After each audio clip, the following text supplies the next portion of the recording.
नमस्कार दोस्तों, मेरा नाम है अंशुमन नायक और आप सभी का बहुत बहुत स्वागत है इंडियन डिफेंस न्यूज की डिफेंस टॉक सीरीज में, जहां पर हम रोज नए नए डिफेंस अपडेट्स के बारे में बात करते हैं। तो चलिए देर न करते हुए आज की वीडियो शुरू करते हैं।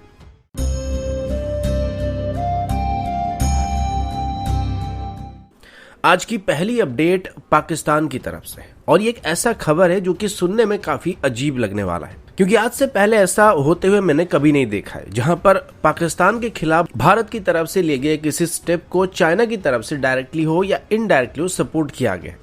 तो बात कुछ ऐसी है कि अभी ब्रिक्स की एक इवेंट चल रहा था जिसका नाम ब्रिक्स आउटरीच इवेंट था और इसमें कई इमर्जिंग इकोनॉमी को इनवाइट किया गया था और इसमें शामिल होने का मौका दिया गया था, जिसमें Algeria, Argentina, Cambodia, Egypt, Ethiopia, Fiji, Indonesia, Iran, Kazakhstan, Senegal, Uzbekistan और मलेशिया शामिल थे। लेकिन इसमें पाकिस्तान भी शामिल होना चाहता था, पर इस दौरान भारत की तरफ से एक छोटा सा प्रपोजल इशू किया गया था जिसमें पाकिस्तान को इस इवेंट से ब्लॉक करने का फैसला किया गया था। अब ऐसे सिचुएशन में आज तक जितने भी इंटरनेशनल स्टेज हैं जहां पर भारत पाकिस्तान को ब्लॉक करना चाहता था, वहां पर चाइना पाकिस्तान को सपोर्ट करता है। लेकिन इस बार चाइना की तरफ से इसमें पाकिस्तान का विरोध किया गया था और भारत की इस प्रपोजल का सपोर्ट किया गया था कि पाकिस्तान को इसमें बैन करना चाहिए।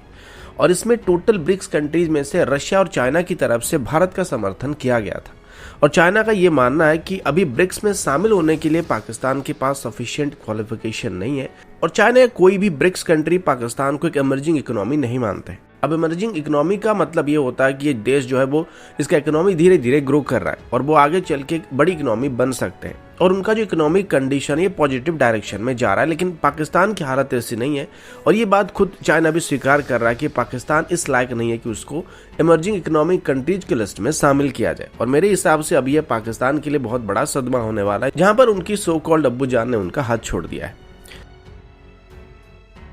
अगला अपडेट एचएएल की एडवांस लाइट हेलीकॉप्टर को लेके। आप सब जानते हैं कि एचएएल की एडवांस लाइट हेलीकॉप्टर या ध्रुव हेलीकॉप्टर की बात करें तो आज तक ये बहुत ही सक्सेसफुल हेलीकॉप्टर रहा है और इसको बड़ी मात्रा में अभी इंडियन आर्मी में और एयरफोर्स में ऑपरेट किया जा रहा है। लेकिन इनिशियली इसको इंडियन नेवी में इंडक्ट नहीं किया जा रहा था और जहां पर भी इनको इस्तेमाल किया जा रहा था या लिमिटेड नंबर में इस्तेमाल किया जा रहा था तो इनको शोर वेस्ट फैसिलिटी से ऑपरेट किया जा रहा था, क्योंकि इनकी एक मेजर प्रॉब्लम ये था कि इनकी ब्लेड्स को फोल्ड नहीं किया सकता था और इनकी टेल सेक्शन को भी फोल्ड नहीं किया सकता था। और ये किसी भी नेवल हेलीकॉप्टर के लिए काफी जरूरी होता है ताकि इनको कम जगह में पार्क किया जा सके और शिप्स की हैंगर में इनको आसानी से स्टोर करके रखा जा सके। अब अभी नेवी को भी एडवांस लाइट हेलीकॉप्टर की स्टैंडर्ड की हेलीकॉप्टर की जरूरत है और नेवल मल्टीरोल हेलीकॉप्टर की सेगमेंट में इनको ऑपरेट किया जा सकता है और हमारे फ्रंट लाइन वॉर्सेस में इनको डिप्लॉय किया जा सकता है। इसमें वेपन्स को कैरी करना या मैरिटाइम रोल के लिए स्पेशली इसको मॉडिफाई कर देना इसमें कोई बहुत बड़ी बात नहीं है, या एवियोनिक्स को चेंज करना एडवांस लाइट हेलीकॉप्टर के लिए कोई बहुत बड़ी मुश्किल की बात नहीं है, क्योंकि पहले भी इंडियन कोस्ट गार्ड के लिए एचएएल की तरफ से इनको मॉडिफाई किया जा चुका। लेकिन जो सबसे बड़ा प्रॉब्लम था वो ब्लेड और टेल सेक्शन को फोल्डेबल बनाना था। अब इंडियन कोस्ट गार्ड के लिए पहले ध्रुव हेलीकॉप्टर की स्पेशल मैरिटाइम वर्जन को डेवलप करने के बाद एचएएल की तरफ से इसे इंडियन नेवी की रिक्वायरमेंट के हिसाब से भी मॉडिफाई करना स्टार्ट किया गया था और अभी बताया जा रहा है कि एचएएल की तरफ से बिल्कुल सफलता के साथ ध्रुव हेलीकॉप्टर की नेवल वेरिएंट का टेस्ट कंप्लीट कर लिया गया। इसमें हेलीकॉप्टर की मेन रोटर ब्लेड को और मेन रोटर हेड को फोल्ड किया जा सकता है और इससे हेलीकॉप्टर को स्टोर करने के लिए जो जगह शिप्स में मौजूद है उसमें फिट किया जा सकता है और इनको अभी नेवी की रिक्वायरमेंट के हिसाब से मॉडिफाई किया जा रहा है। और बहुत सारे ग्राउंड बेस्ड ट्रायल्स को करने के बाद इसमें segmented pre coned main rotor blade और pre coned main rotor head configuration को इंप्लीमेंट करने का फैसला किया जा रहा है। अगला अपडेट एमका की तरफ से। अब जैसे कि एमका की डेवलपमेंट डेडलाइन धीरे धीरे करीब आ रहा है, वैसे वैसे एमका के लिए जरूरी सब सिस्टम को डेवलप करने की प्रक्रिया को शुरू कर दिया गया। ऐसे में बहुत सारे सब सिस्टम है जिनको पहले से डेवलप किया जा चुका है, लेकिन अभी एडी और भारत इलेक्ट्रॉनिक लिमिटेड के बीच एक एमओयू को साइन किया गया जो कि एमका प्रोग्राम के लिए जरूरी एक बहुत ही अहम चीज को डेवलप करने वाले हैं। रिसेंटली साइन किए गए एमओयू के मुताबिक अब ये तीनों मिलकर एमका के लिए एक digital flight control computer system को डेवलप करने वाले हैं। अब फ्लाइट कंट्रोल कंप्यूटर एक तरीके से एयरक्राफ्ट की ब्रेन की तरह होता है जो कि साइमल्टेनियसली एयरक्राफ्ट में हो रहे हर एक चीज को मॉनिटर करता है फिर प्रोसेस करता है। अब जैसे कि एमका एक मॉडर्न 5.5 जनरेशन का एयरक्राफ्ट होने वाला है तो इसमें कुछ हद तक एआई सिस्टम भी मौजूद होने वाली है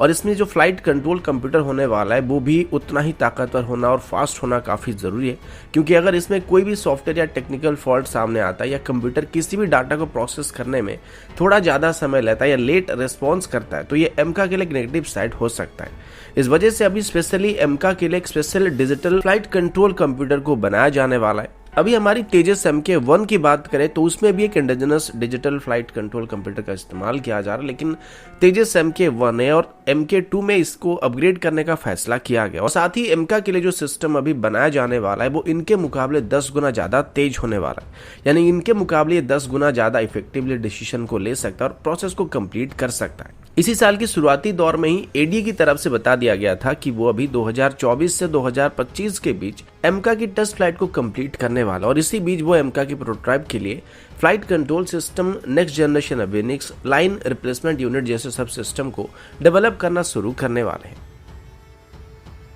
अगला अपडेट लाइट टैंक को लेकर। जब से चाइना और भारत के बीच लद्दाख में फेसअप शुरू हुआ था तब से भारत को लाइट टैंक की जरूरत महसूस होने लगा था, स्पेशली ऐसे टैंक जिनमें डिसेंट फायर पावर होने के साथ साथ इनको पहाड़ी एरिया में आसानी से ऑपरेट किया जा सके, जिस वजह से शुरुआती दौर में ऐसे टैंक को सीधे तौर पर खरीदने की कोशिश किया जा रहा था, जहां पर हम लोग रशिया से स्प्रुट लाइट टैंक को खरीदने की बात कर रहे थे। फिर इनको इंडिजिनस तरीके से डेवलप करने का फैसला भी किया गया था और अभी आर्मी ऐसे 350 टैंक को अपने सर्विस में शामिल करने का प्लान बना रही है। इस दौरान DRDO की तरफ से कुछ दिन पहले बताया गया था कि वो अभी हमारी next generation main battle tank के चेसिस को बेस करके एक मॉडर्न लाइट टैंक को डेवलप करने वाले हैं। और अभी फाइनेंशियल एक्सप्रेस के साथ हुए एक इंटरव्यू के दौरान DRDO के चीफ जी सतीश रेड्डी जी ने बताया कि DRDO और LNT की तरफ से अभी मिलकर आर्मी के लिए एक लाइट टैंक को डेवलप किया जा रहा है और इसमें कोई डिले नहीं हो रहा है और अभी प्लान के मुताबिक बहुत ही तेजी के साथ इसको डेवलप किया जा रहा है। और DRDO के मुताबिक अगले साल तक इस टैंक की प्रोटोटाइप तैयार होने वाला है। इसके बाद इसे आर्मी को ट्रायल करने के लिए दिया जाएगा और आगे चल के जब इसको आर्मी में शामिल करने का प्लान बनाया जाएगा, इनकी मास प्रोडक्शन शुरू किया जाएगा तो इसको LNT की तरफ से मैन्युफैक्चर किया जाएगा।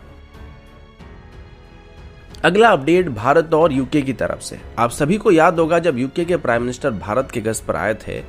उससे ठीक पहले ही भारत और यूके के बीच कई डिफेंस प्रोजेक्ट को जॉइंटली डेवलप करने का प्रपोजल दिया गया था, जिसमें से कई प्रोजेक्ट को यूके के प्राइम मिनिस्टर के भारत गस्त के दौरान ही ग्रीन सिग्नल दे दिया गया था। इस फाइटर जेट और नेवल वॉरशिप्स के लिए इंजन को डेवलप करने का प्लान भी बनाया गया था। अब यूके के डिफेंस मिनिस्टर की तरफ से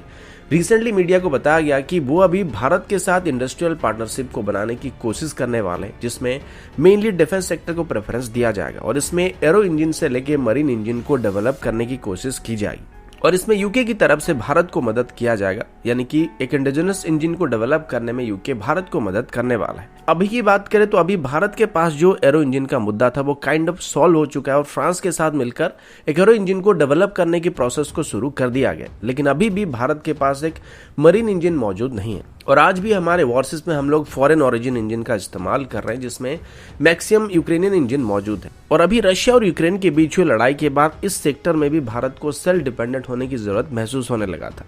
तो ऐसे में भारत अभी नॉर्मल कन्वेंशनल प्रोपल्सन सिस्टम के अलावा आगे चल के अपनी वॉरशिप्स में इलेक्ट्रिक प्रोपल्सन सिस्टम को इस्तेमाल करना चाहता और अभी यूके के पास ये टेक्नोलॉजी मौजूद है। और अभी यूके के डिफेंस मिनिस्टर का कहना है कि उनकी और उनकी इंडियन काउंटरपार्ट के बीच होने वाली मीटिंग में वो भारत के साथ एक indigenous marine electric propulsion system को डेवलप करने के लिए बातचीत करने वाले हैं, जिसमें यूके की तरफ से भारत को मदद किया जाएगा और एक इंजन को डेवलपर को प्रोड्यूस करने का ऑप्शन दिया जाएगा। और इसके अलावा यूके और भारत अभी एक laser beam riding MANPAD system को भी डेवलप करने की कोशिश कर रहे हैं। तो दोस्तों अभी के लिए इतना ही, मिलता हूँ आपसे अगले वीडियो में, तब तक के लिए जय हिंद, वंदे मातरम।